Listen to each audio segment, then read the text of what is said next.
Good afternoon. My name is Heather Scott. I'm the Executive Director of the Langley Memorial Hospital Foundation. Welcome to our second annual virtual donor tea. It's a real pleasure to have you join us this afternoon from the comfort of your homes, your offices, or your home offices. Wherever we found you, I hope you have had time to steep the gift of tea we sent you and you're settled in and comfortable. I look forward to this event every year. I speak for all of us at the Foundation when I say it's such a treat to sit back, relax with a cup of tea, and take stock of our extraordinary year. I'd like to acknowledge our generous sponsor who has made this event possible. Welcome to Lara van der Zam from Chartwell Langley Gardens and Renaissance Residences. We're happy to have Chartwell join us virtually for the second year in a row. And welcome to our keynote speaker, Tammy Caraway, Langley Memorial Site Coordinator of Medical Imaging. Also joining us is Michael Leggett, our Foundation Board Chair. Welcome, Michael. It's a privilege to have you all here this afternoon. I recognize the land that I'm on today is the traditional unceded territories of the Coast Salish peoples. We thank those who have preserved this land for our shared enjoyment and benefit. Thank you to Langley's local-based nations, Kwantlen and Katzie First Nations. We're meeting virtually again as a health safeguard, and I'm delighted we have this great tool to host you in our virtual world. That said, nothing beats face-to-face, and I look forward to opportunities over the coming year to connect in person. Our chat is scheduled to be about 40 minutes, which leaves a little extra time for questions and a door prize announcement at the end from Lara van der Zam. It's truly an honor to sit down with you and to reflect on the role you've played in the successes achieved at Langley Memorial over the past year. The time commitments, advocacy power, and financial contributions you make are transforming the local healthcare and making a huge impact on the quality of life of all of our residents. Earlier, I described this year as extraordinary, and I mean it in every sense of the word. It was odd, out of the ordinary, extraordinary. I think you'll agree, understatement of the year. What do you think?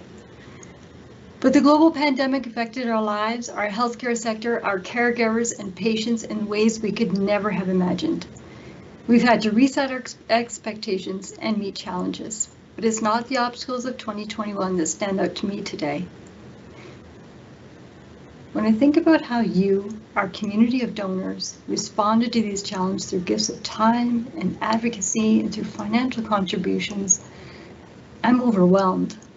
Let's reflect on just a few of these contributions this past year. In May, we opened the doors to our spacious new Skidmore Family Emergency Department in the Martini Family Emergency Center, a massive new addition to our healthcare environment made possible by your generosity. And even in the midst of those celebrations, with the new ED and MRI suite shining a bright light in a year of great challenges, our donors, you, kept on giving. You never took your eye off our end goal. You took every opportunity to give, and you gave generously. You showed your capacity for compassion at our online auction event, Dorothy's Shopping Basket, at our annual charity golf tournament, and by individually fundraising. Your gifts funded the purchase of 3 new state-of-the-art ventilators. These ventilators help caregivers save lives in every unit of the hospital, from pediatrics to the emergency room to the surgical suite. One ventilator is so advanced it's able to care for patients during an MRI. Considering the magnetic power of an MRI and the special technology it needs to be built with to come anywhere near the MRI, that is no easy feat. With your donations, Langley Memorial staff were also able to wrap around our patients and especially help keep fragile patients safe with the purchase of a germ-fighting UV-GI robot, which emits ultraviolet light to kill COVID-19 and other microorganisms that linger on surfaces. We continue to need this advanced technology every day to protect our residents in long-term care, our intensive care unit, and patients in our busy medical and surgical units. New equipment in 2021 changed the workdays of our caregivers and professionals in every corner of the hospital. Every year, the hospital is faced with aging and outdated equipment. This is so concerning as it can lead to delays in diagnosis, more invasive procedures, and may lead to greater risks of complications. So our caregivers really do get excited when they receive new equipment. With more equipment and more modern equipment, Our caregivers can work with efficiency, procedures are less invasive, patients recover quicker, and they can go home faster. This new equipment also helps specialists in women's health, pediatrics, and surgery teams meet one of the biggest demands on them, an unexpected challenge unique this year, tackling patient backlogs and wait lists. You see, COVID-19 restrictions put a halt to so many procedures in the Fraser Health region, and once new health safety protocols were in place to keep the virus at bay, our caregivers were left with a backlog of patient needs.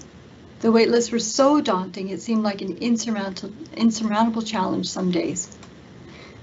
But you saw this need, and you responded with gifts that helped the hospital purchase more essential medical tools designed to make the process of treating each patient efficient and quick, and with no less compassion, care, safety, and follow-up from their care team.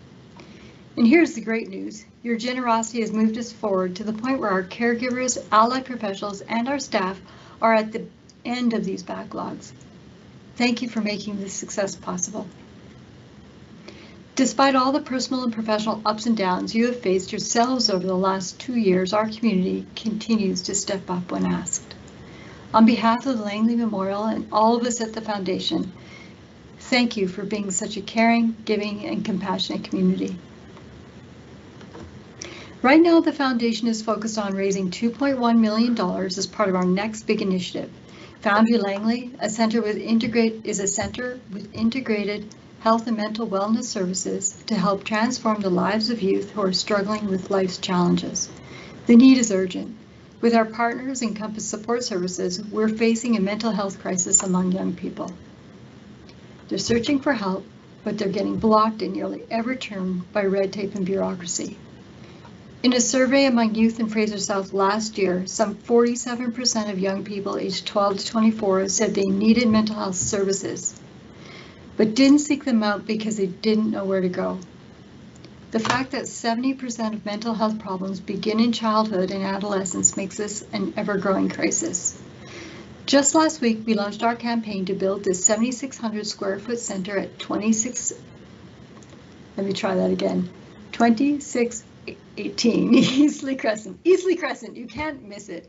By next spring, kids from the ages of 12 to 24 will be able to walk in for immediate access to counseling support, health services, life skills training, and more. I'm pleased to let you know our early donors have already helped us reach 55% of our $2.1 million goal. You can read all about Foundry Langley, our community partners, and a very special family at the center of our campaign in our annual report. I hope you've seen it. It should have arrived on your doorstep this week, and you can find that same story on our website at lmhfoundation.com. I could go on and on about the impacts your gifts make. In every unit of a hospital, from wall to wall, how you empower our hometown heroes and how you improve patients' quality of life. But I'd like to leave a little time for our very special guest. If anyone has experienced firsthand the incredible ways that philanthropy can transform care, it's Tammy Caraway. It's a pleasure to introduce you to Tammy. She's a medical imaging site coordinator at Langley Memorial and has much to say about the transformation of patient care made possible through an MRI suite with a capacity to perform 7,500 MRI exams a year, operating 16 hours a day, 7 days a week. In fact, she helped to design the MRI suite. Tammy is a strong advocate for the right care in the right place healthcare model and advocates for safe and reasonable for care to be done in Langley, saving patients from having to visit other care sites away from home and outside of our community. I know you'll have many questions for Tammy. So you can submit your questions in writing to the comment box on the platform you are using. We're not able to hear you directly. For Facebook, find the comment box on the bottom right of the video screen. On YouTube, please find the comment box also on the bottom right side of the screen. Make sure to type your question and please be sure to push enter to send the comment to us. If you don't press enter, we're not going to receive it. You can ask a question in writing anytime during the speech, and we will read out your questions at the end of Tammy's talk. Okay, enough for me. Let's get started. Hi, Tammy. Welcome. Thanks for joining us.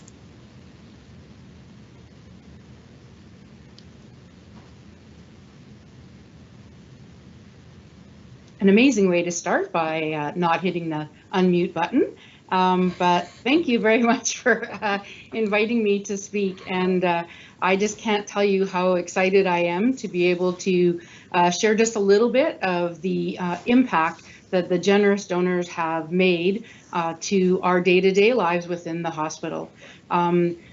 When the first conversation started about the emergency and then an MRI to come with it, I was like, I can't believe this. This is unbelievable. And I start hearing these conversations about, the foundation is committed to raising $11 million to help support the Emerge. And then all of a sudden, through a generous conversation with, I believe it was the Skidmore family, all of a sudden, hey, we're getting an MRI. I was so excited. And that comes along with now $15 million. And I'm thinking, wow, I know the people in Langley are very generous, but that's a big task. And I remember bringing my daughter to the media release, and Vivian Smith, our old executive director, she gets up there and she's talking about this amazing plan we have in place. And she introduces us to Phil Jackman. He's going to lead the charge and get our business community on board. And we're talking about this plan, and I'm like, wow. Then through that event, we meet the Martinis and several other families who have stepped up and said, we're on this. We've got your backs. We're going to get this through. You jump forward, and all of a sudden, I remember actually meeting some of you at the Murrayville, what's it called, the Murrayville Center, and we were doing a donor tea there. And I was like, wow, this is so wonderful to meet all these people. And the questions were so great about what can the MR do? What are we going to see? And we had the drawings, and it was just so exciting for everybody to see. All of a sudden, we get to the gala, the last one, sadly, that we've been able to have in person for a while, but it's coming back. I know it will. But we get to the gala, and everything's $15 million. That was our goal. Could it really be done in a year? I'm like, I don't know about that. And all of a sudden, I see Vivian standing up at the podium. She's shaking. She's with Phil. And all of a sudden, it's not 15 million, it's $17 million. I cannot tell you what an amazing feeling that was. Now we've got our marching orders. It's like, oh, wait, we've got the money. Now we got to get going. So lots of work happens. There's lots of building and construction and all the meetings that come along with that. And, on top of all of that, we decided that we were going to build 2 major projects at once. So thankfully, we had Allie, who was helping to keep both teams in their corners and coordinating all of the door closures that had to happen, who wanted to be on the site at what time, what parking were we going to take away so that we could get our construction teams together.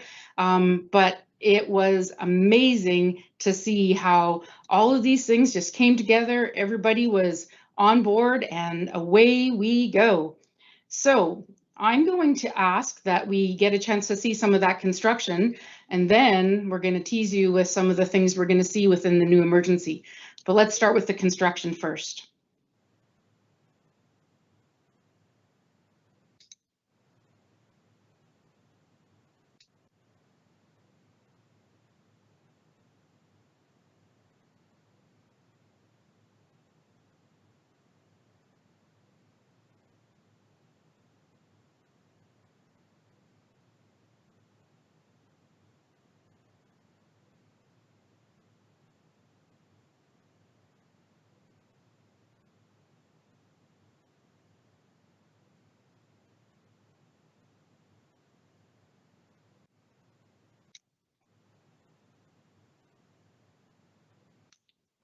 All right, so you've seen some of the pictures on how we got to where we were, but now all of a sudden we fast forward a couple more years, and it is May the 4th. May the 4th be with you, 2021, and it's the official opening of the new Martini Emergency. Oh my goodness, the excitement that day was so amazing. Not only were we going to be able to embrace a lot of the new Fraser Health standards in emergency care, appropriate zoning, we were going to have space. It was going to be big. There was going to be windows. Oh my goodness, all these amazing things. So what I want to do is just talk you through a few of the things that I'm going to encourage you to be watching for when we actually get a chance to sneak peek at the new emergency and MRI. So for those who have been in the old emergency, you remember as you're walking in the main entrance and the ambulance bay is right there and there's all these people coming in and out and everyone's kind of being plopped into the hallway. It was a lot to be handled all at once.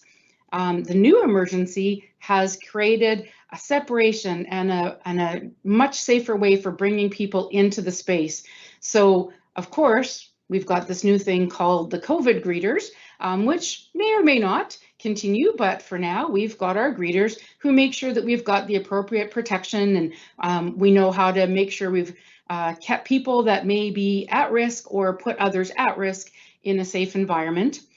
Once you get into the front doors, for those who have been here before, you remember the musical chairs routine. You're up at a chair registering, and then you go back to your seat, and then you come back up again and you meet a nurse, and then you sit down again, and then you get admitted again. So there were a lot of up and downs, and so that has all gone by the wayside. We get to register and talk with the nurse all at once. What that allows is for there to be a clear assessment of what level of care might be required and which zone you may be going into. Of course, if you're not so fortunate as to come in on your own, we have a dedicated ambulance bay now. The ambulance bay is covered, so you're not getting soaking wet when you're coming in with your ambulance team. We've got a designated drop-off area with a workspace so the ambulance attendants can make sure that they are getting the information to our care teams and handing over the patients in a safe, quiet space. They can have their blood work, they can have an ECG, and again, we're working on what zone do we need to get our patients to. For those who come with our different primary responders, from time to time we have folks that may be brought in by our RCMP teams. And those folks might need a quiet environment just to settle and figure out what needs to happen with them. Bringing them into the middle of the crazy emergency is not going to serve anyone's purpose. There's so much going on and so much stimulation. We need to help to decrease that stimulation and allow them to settle into what care they need. We do have one more route of getting into the hospital. It's not one we hope to use too often, but from time to time we have people arrive and they may have been exposed to contaminants that we are not actually even sure how dangerous they may be. An example would be a few years ago at the mushroom farm when there was the fire. We need to make sure that we can decontaminate those patients and make sure that they are safe and not, it's called off-gassing, so not sending out gases that are going to be potentially contagious to even the staff that are looking after those patients. This room has actually served as a second purpose. At the time of design, who knew there was this thing called COVID, but now we're able to use that space because it is a negative pressure room. We are able to care for patients that come in that are highly suspicious for COVID or other respiratory illnesses and make sure that we're able to keep all the others that are caring for that patient safe with things like anterooms, negative pressure, and even a control room where we can intercom to be able to hear what's going on and to be able to safely hand supplies back and forth into the space. We've got our patients into the department one way or the other, but now we have to figure out what zone do they need to be in. The Fraser Health model speaks to the 5 zones of care. So we have 3 zones for primary care, we have a pediatric zone, and we have a designated mental health zone. So as Heather was alluding to previously, mental health brings a completely different level of challenge, and the more stimulation and the more that these people are getting exposed to when they're needing to just settle, it can create a de-escalation that we really don't want to see. So we'll talk more about mental health a little bit later on. But what I really want to share is some of the highlights that we see within those care zones. So each of our care zones has a centralized nursing station now. Within the scope of that nursing station, we have the ability to have a secured medication room, which is something that we didn't have in some of our areas. We are able to have a nutrition station so that if patients need water or a light snack because they haven't eaten for a while, or they need water for their medications, we've got the ability to give that to the patients. The nursing stations also have touchdown spaces for folks like myself who might come into the space and need a place to work. So there's a number of different design features, including acoustic ceilings that help to absorb some of that sound and keep the noise down within the area. Helps with confidentiality, but it also helps because we all know when we're sick, we want to try and rest, and we need that quiet space. So if we go into our zone 1, it's called the red zone. So zone 1 would be our more acute level patients. They often need cardiac monitoring or more one-to-one care with nursing. We also have our trauma bay in that area. Now, when I saw the trauma bay, I was absolutely blown away.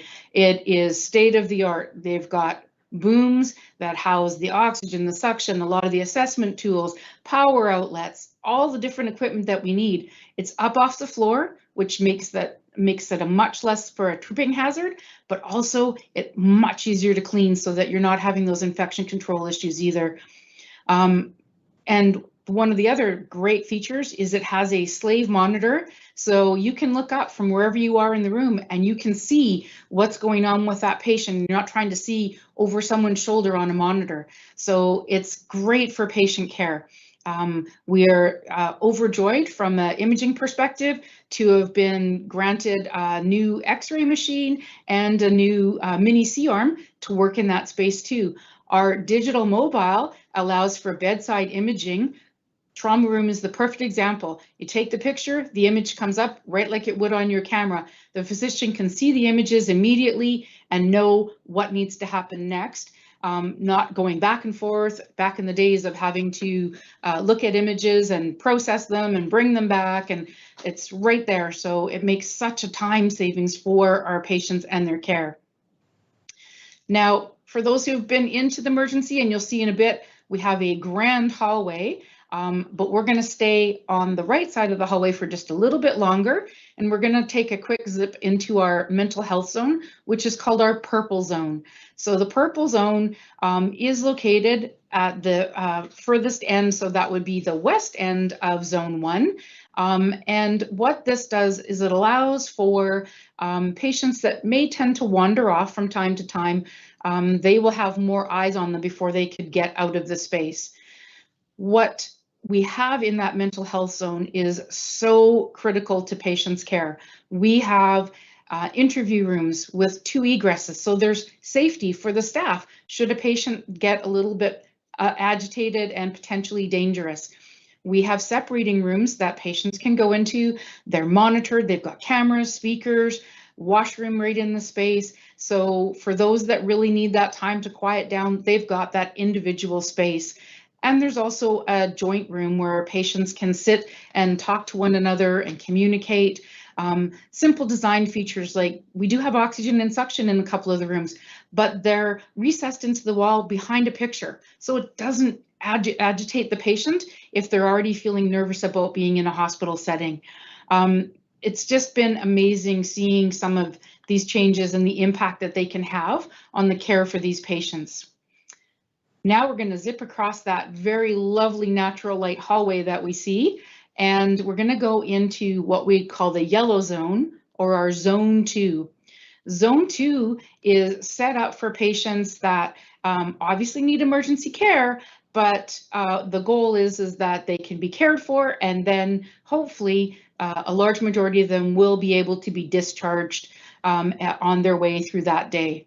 There is assessment areas, and we have a number of additions to the area that have made it so much better for care.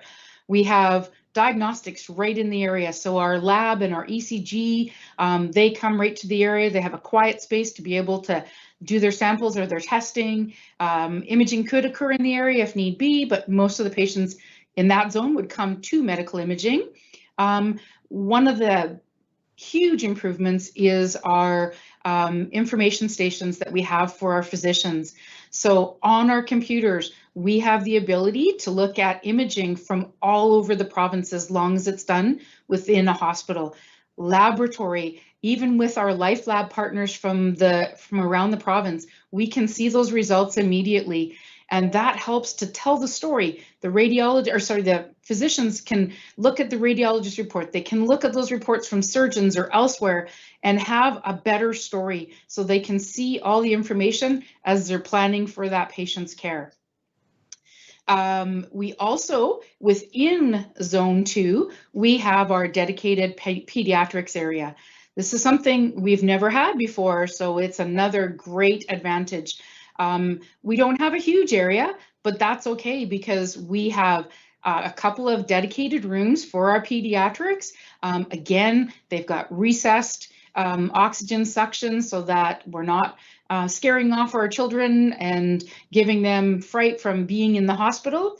We also have a dedicated program that we can work with our pediatric and our pediatricians upstairs. It's called our snack program. So some of our patients may move upstairs to have their care.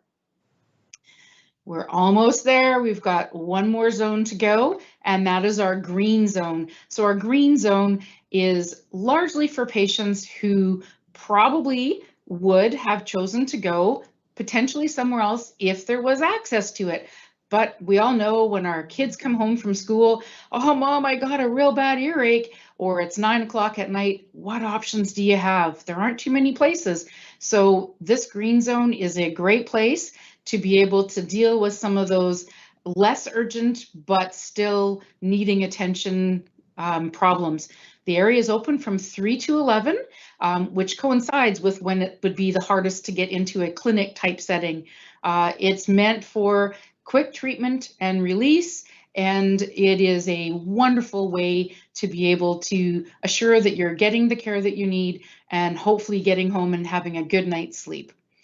So we've got some other areas that we've been able to see within the space. We've got a dedicated staff lounge that actually has a shower. So if you happen to get exposed to something that you weren't quite expecting in your day, you've got an option to clean up and get back to work.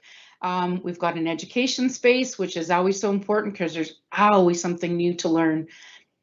So we've finished our quick tour of the emergency, but I want to share one more space, and that is our MRI. MRI, for those who might not know, magnetic resonance imaging. So similar to X-ray, but we use a magnet instead of X-ray for our imaging. You'll see that we brought the magnet in through the back door or through the back wall, and it's been quite an adventure ever since. What I would like to say is that when we decided to start building the area, we knew that MRI is constrictive and it makes people nervous sometimes, and lots of people are claustrophobic. So we thought about how could we make a space that is the most comfortable for our patients. In talking with a number of people, they told me that when you are trying to relax, they go to the beach. I totally agree because I love the beach and I've really missed being able to go during COVID. But what we wanted to do was find a way to bring that beach into this space. So we looked at ways to incorporate those things into our area. And you'll see shortly that we have done a pretty good job of bringing that forward. We also have the ability to use our sound system to help support patients through this. It's hooked up to Spotify. You can listen to all kinds of music. You can listen to different nationalities' music. And recently I've learned from my staff that you can actually even listen to prayers in different cultures, which is wonderful for our patients to be able to have access to. It really helps to pass that time because some of those appointments can get a bit long. The one thing that we've worked really hard to help our staff learn, it's a much different setup because our magnet is always on, and our magnet is 1.5 Tesla. So I know that probably doesn't mean a lot to too many people, but I will put it in context. One day while helping to move a patient, I had a bobby pin in my hair, and I could actually feel my hair starting to move a little bit with the pull of the bobby pin. So imagine if you're bringing an oxygen tank, a stretcher that's metal, bring those into a magnet, and we've got ourselves a problem. So we work really hard to make sure that our teams are safe. We do a lot of safety testing within the space. The scary part, if we do happen to bring something in and it does get stuck to the magnet, we have to do what's called a quench. We have to get rid of all the helium to be able to loosen the magnet, and that can take 2 to 3 hours. So it's not something we want to do too often. And if we do have to do it, it can take up to a week to get us back to speed. And it's by the time we get our helium, and then we have to get our tank and our tube to -2 Kelvin, which I know not too many of you have been in that kind of temperature, I hope, because that's -271 Celsius. So it's very important to make sure that we don't have to do that too terribly often. So MRI is 4 zones.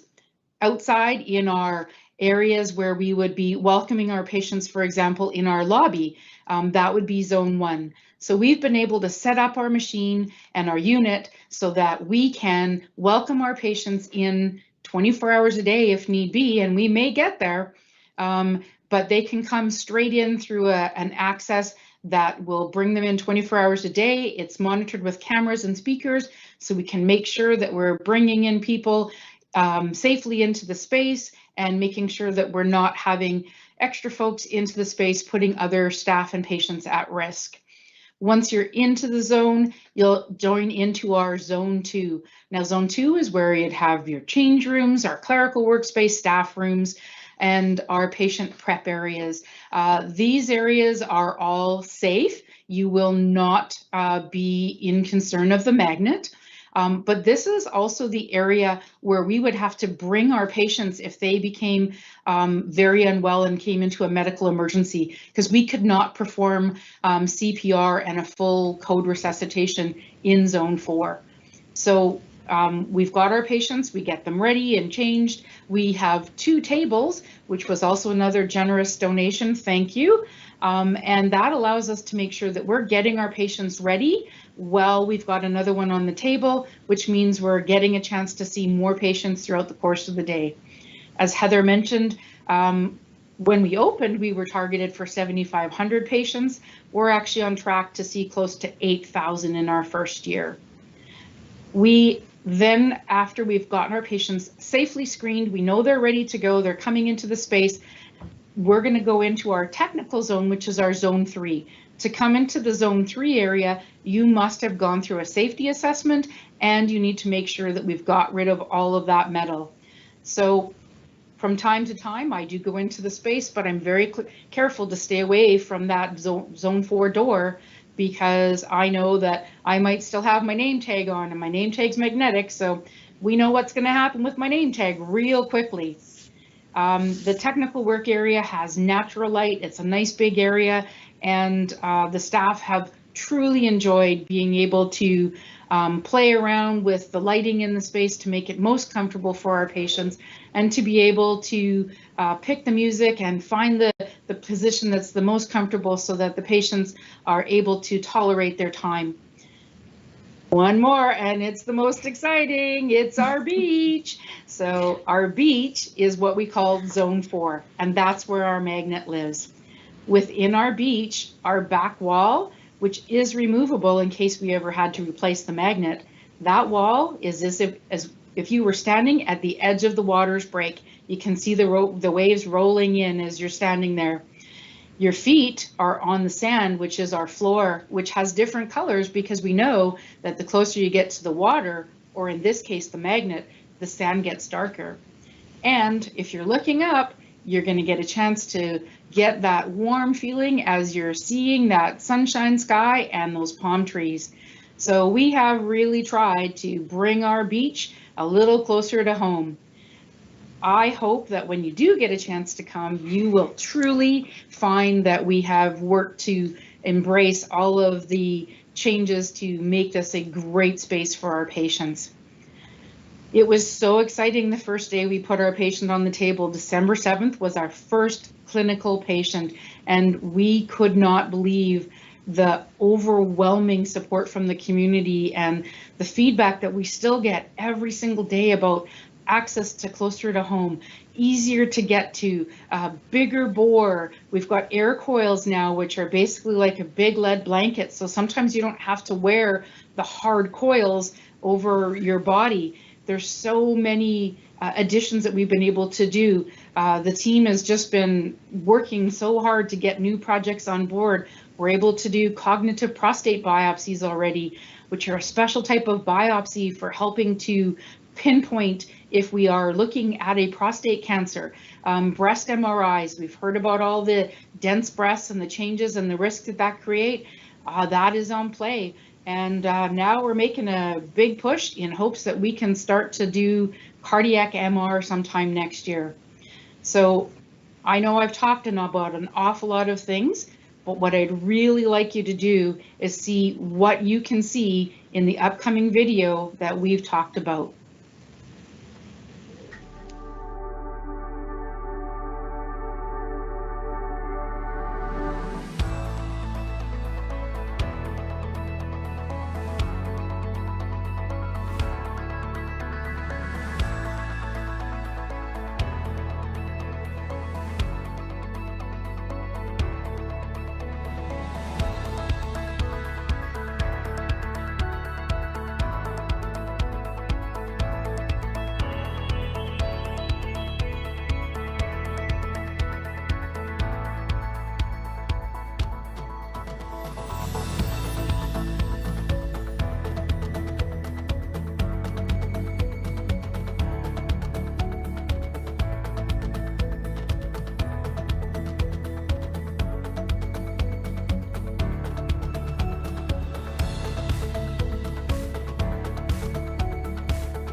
Tammy, my goodness, thank you so much. I don't know about all of you out there, but in addition to the incredible equipment that you make possible, you actually empower people like Tammy, who work throughout our hospital with a passion for healthcare and a passion for caring for all of us.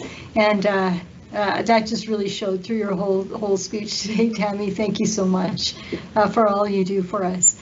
I'm going to turn it all over to you with some questions, but before we begin, I see a comment here from Jean. Jean, I hope I say your last name correctly. Weibel, I'm going to say. Jean says, I'm so thrilled and thankful for the new emergency facility. I've spent many hours in the old one with my dear mom. The care given her was always superb. Now we also have a space of calm. Thanks for sharing that, Jean. We appreciate it. Tammy, we've got our first question for you. What's the next big thing in medical imaging you'd like to see available in Langley? Oh boy. Well, for those of you who've chatted with me recently, I'd have to say that it's a toss-up between getting an X-ray room, which we know is getting a little bit old, or looking to try and potentially parlay a second CT scanner here, because we are definitely seeing the increases with the growing community and with just the number of visits that we're seeing in our emergency.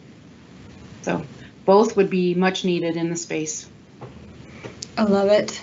Good challenges for us. Tammy, thank you. And our next question, again, with regards to the MRI, Tammy, will Langley Memorial be doing MRI 24/7 in the future? It is definitely something that we would be looking at. We work with the Ministry of Health and closely watch our wait lists. What we're finding right now is, unfortunately, there are some staffing shortages province-wide, and so we're trying to make sure that we can staff during the day and during the evening and the weekends as our priority, because we know that our patients would usually prefer to come when they don't have to get up in the middle of the night to come for their imaging. So I would never say never. Right now, we run most days from 6 a.m. till midnight. So. Thanks, Tammy. Appreciate that. Our next question is also for you. What is the main reason people come in for an MRI? Wow, the MR has a number of different functions, but primarily the MRI is best for soft tissue.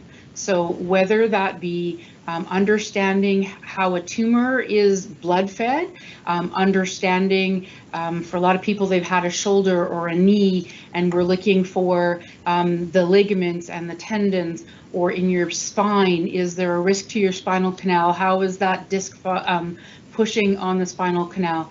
So there are any number of reasons to have an MR, and we work collectively with our radiologists and our practitioners to make sure that we are using the MR to the best of its ability, and making sure that if we need a different type of imaging, then that's what we'll use. Thanks, Tammy. Jude Henders says, great work, Tammy and the team at LMH. This is such a great thing for our community. Thank you. Thanks, Jude. Another question, Tammy, how many people who come through the hospital use the imaging team? Well, we just recently did some numbers, and we're projecting that about 80 to 85% of all emergency visits get some sort of imaging.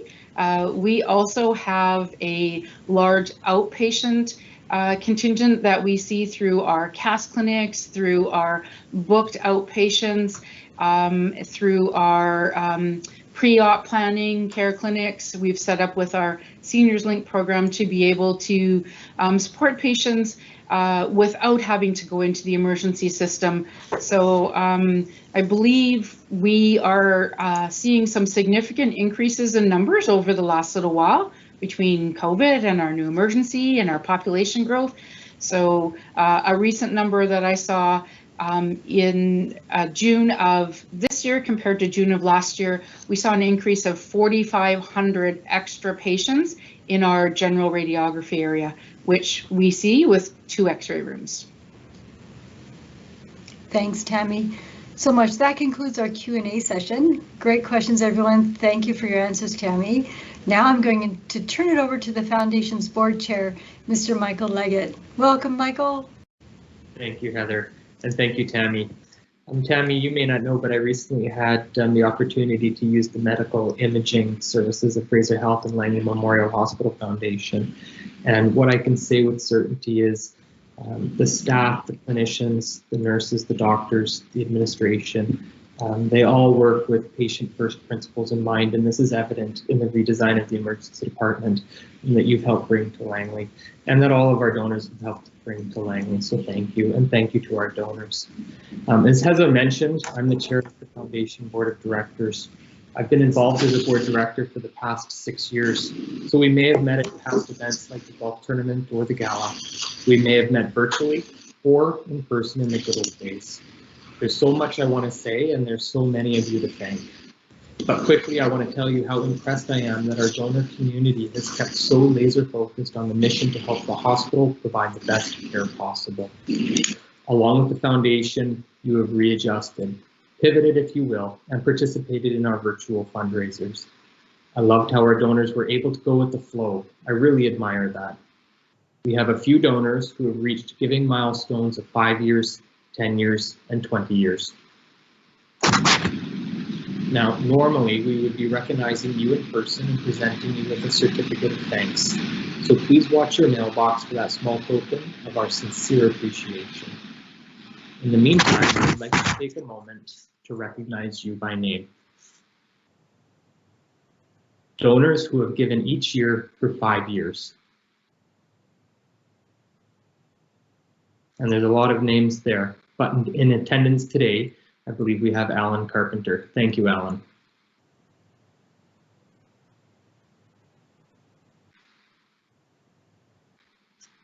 and donors who have given each year for 10 years. And in attendance today, we have Deanna Horn. Thank you, Deanna. And thank you for your contribution to the Hospital Foundation's Board of Directors, and as well, Judy Jones. Thank you.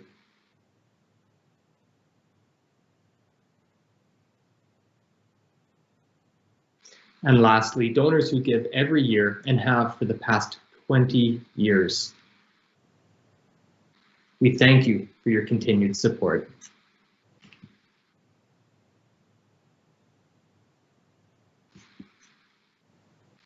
And a special thank you also goes out to members of our Dr. Benjamin B. Marr Legacy Circle.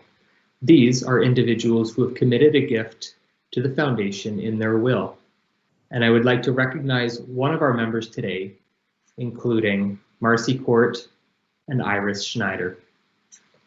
If you are interested in knowing more about legacy giving, Lisa Rosales of the Langley Memorial Hospital Foundation is happy to have a chat with you.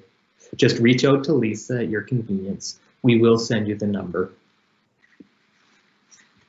Thank you for everything you've done this year and continue to do for your community. We're on a shared path to transforming this community into a healthier, more resilient one. Thank you for being our partners on this road. Like Heather, I look forward to meeting you in person when the time is right. Thank you.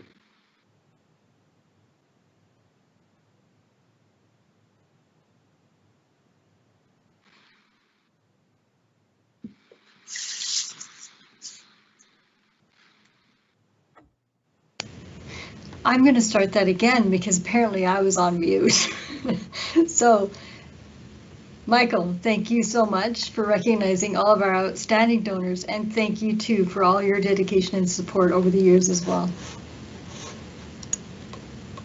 I hope you're all enjoying our tea so far. It's a little different from the past, but I hope you're all finding it fun.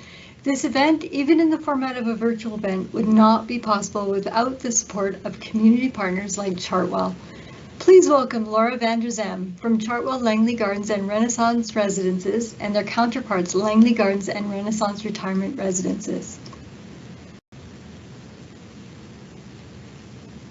Good evening, everyone, and thank you so much to Heather. I personally have just really been enjoying everything that I've learned over this past 45 minutes. And as donors, you should be so proud of all that you've accomplished over this past year and beyond. As Heather mentioned, my name is Laura van der Zalm, and I am the Business Development Manager for the Vancouver and Fraser Valley region with Chartwell Retirement Residences. Personally, I have been raised in Langley. I continue to live here, and I was actually born at Langley Memorial Hospital more than a few decades ago. I am so thrilled to be here on behalf of Chartwell and to have a part in celebrating you, the incredible donors of Langley Memorial Hospital Foundation. A little bit about Chartwell and our partnership with Langley Memorial Hospital Foundation. Chartwell Retirement Residences is operating at over 200 communities across Canada in Alberta, Ontario, Quebec, and British Columbia. We have 2 homes here right in the heart of Langley. Chartwell Langley Gardens is a cozy community located in Walnut Grove that offers a full campus of care, including independent living, assisted living, memory living for those that live with mild to moderate Alzheimer's and dementia, as well as a long-term care floor. Our Chartwell Renaissance location in Willoughby is an elegant and welcoming community where seniors live independently with the support of assisted living supports that enhance their lifestyle, their comfort, and their safety and peace of mind. Chartwell Retirement Residences is so proud to support our local communities all across Canada, and we know how imperative it is to support our local hospitals. They truly are the lifeblood of our communities. Both of our Chartwell Langley Gardens and Renaissance locations jumped at the opportunity to sponsor this donor tea appreciation event, and we are so grateful to be here. Speaking on behalf of our management, our staff, as well as our residences, we are incredibly grateful for the amazing work Langley Memorial Hospital Foundation does for our seniors, our community in all stages of life as well. As Langley, as we know, continues to grow and develop and burst at the seams, our local hospital needs all of our support now more than ever. So thank you to our incredible donors of Langley Memorial Hospital Foundation for your continued generosity and for making Langley really one of the best places to live and to continue to have a hospital that we can continue to rely and depend on. So thank you so much for having me, and I'll turn it back over to you, Heather, before we announce some prizes. Thanks, Laura. We appreciate each of you taking the time today to be with us. Everyone who is RSVP'd has been entered into our draw for one of 3 lovely gift baskets from Laura and her team. Thank you, Laura. Can I ask you to announce the winners? Do a little draw and show off the prizes here.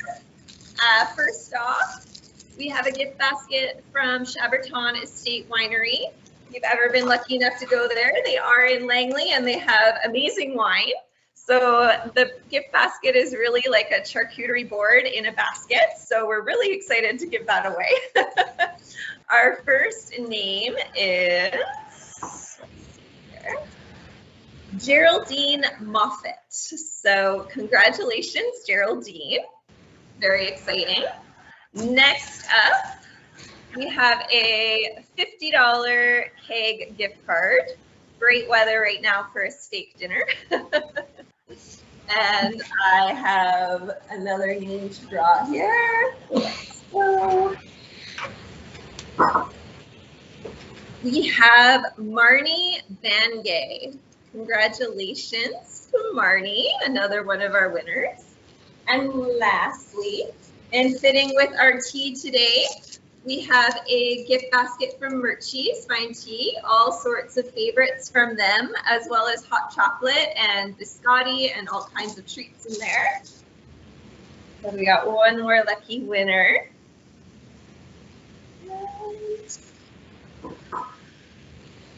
That is Hildegard Glassen.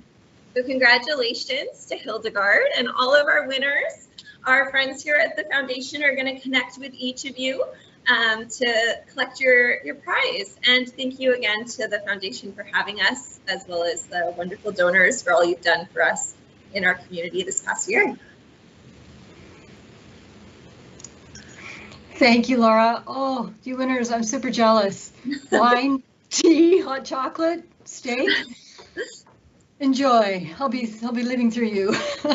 And thank you so much for joining us here today, for all of your incredible support. We truly do look forward to seeing you, all fingers crossed, next year in person. Now and always, as Michael said, my phone line is open to each of you. Please call anytime to discuss your concerns or your observations for healthcare in Langley.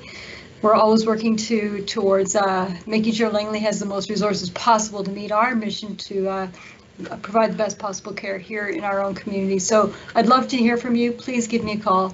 Thank you for sharing your time with us today, and have a lovely evening.